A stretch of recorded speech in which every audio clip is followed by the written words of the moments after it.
আসসালামু আলাইকুম pre economy লাভার বন্ধুরা, মাসুদ ইকোনমি ব্লগ থেকে আপনাদের স্বাগত জানাচ্ছি। আসসালামু আলাইকুম রাহমাতুল্লাহ। দেখুন, আজকে কালের কণ্ঠ পত্রিকার কাছে শুকরিয়া আদায় করছি। কালের কণ্ঠের মাধ্যমে আমরা জানতে পারছি গত এক বছরে বন্ধ 353টি কারখানা। 353টি কারখানা বন্ধ হয়ে গিয়েছে এবং যে কারণে লক্ষাধিক বেকার তৈরি হয়েছে।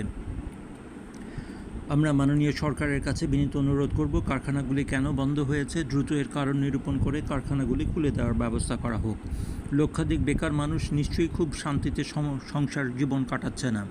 তাদের জন্য আমাদের খেয়াল হচ্ছে দ্রুততম সময়ে শ্রম পরিদপ্তর ব্যবস্থা গ্রহণ করুক। মাননীয় অর্থ উপদেষ্টা বলেছেন, বেসরকারি খাতে এখনও আস্থার সংকট। এটি চূড়ান্ত একটি সত্য কথা। দেরিতে হলেও আমাদের উপদেষ্টারা যদি এই সত্য কথাগুলো একটু প্রকাশ করে যান, তাহলে মানুষের জন্য আসলেই তাদের শতভাগ সততা সম্বন্ধে নিশ্চয়তা পোষণ করা যায়।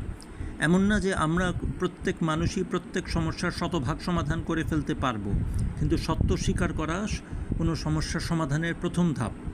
সত্য স্বীকার করা কোনো সমস্যার সমাধানের প্রথম ধাপ।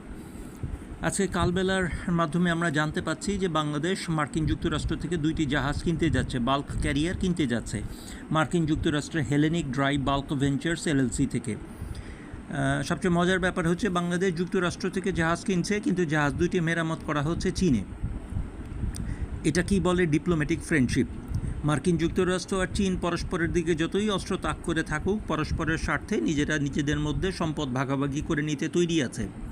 চীনে যেহেতু তৈরি করা হচ্ছে, চীনের শিপ বিল্ডিং ইন্ডাস্ট্রি অবশ্যই লাভবান হবে, আর মার্কিন যুক্তরাষ্ট্র যেহেতু বিক্রি করছে আমাদের কাছে, কাজেই মার্কিন যুক্তরাষ্ট্র লাভবান হবে। চীনের সাথে ভিয়েতনামের হাজার হাজার কিলোমিটার সীমানা রয়ে গেছে, কিন্তু চীনের সাথে ভিয়েতনামের সম্পর্ক খারাপ। কিন্তু আপনি যদি চীন ভিয়েতনাম সীমান্তে যান, তাহলে দেখবেন প্রতিদিন হাজার হাজার ভিয়েতনামি শ্রমিক চীনের তৈরি গার্মেন্টস ফ্যাক্টরিগুলিতে কাজ করছে এবং বিকালবেলা আবার পাস দেখিয়ে, নট পাসপোর্ট, একটি পাস দেখিয়ে নিজের দেশে ফেরত আসতেছে। এটা কি বলে ডিপ্লোম্যাটিক উইন উইন সিচুয়েশন। এই জিনিসটা আমাদের বোঝা দরকার। আজকে বণিক বার্তার শুকরিয়া আদায় করছি। বণিক বার্তা আমাদের বলতেছে, গ্যাসের সিস্টেম লসে আর্থিক ক্ষতি ভর্তুকির প্রায় অর্ধেক। দেখুন, সিস্টেম লস কথাটি একেবারে ভুয়া আমাদের কাছে মনে হয়। মাসুদ ইকোনমি ব্লগে সিস্টেম লস কথাটি ভুয়া মনে হয়। আমাদের কাছে মনে হয় এটি সরাসরি চুরি করা। কাজেই এই সিস্টেম লস বন্ধ করার জন্য সরকার ব্যবস্থা নেবে, আশা করতেই পারি। আজকে বণিক বার্তার সম্পাদকীয়তে এই কথা বলা হচ্ছে, অবিশ্বাস্য পরিসংখ্যানকে অবিশ্বাস্য ডক্টরিং থেকে মুক্ত করতে হলে স্বাধীন পরিসংখ্যান কমিশন গঠন করা অপরিহার্য। হ্যাঁ, মিথ্যা এবং সর্বৈব মিথ্যা এবং তারপরে পরিসংখ্যান, এটা আমরা সবাই জানি।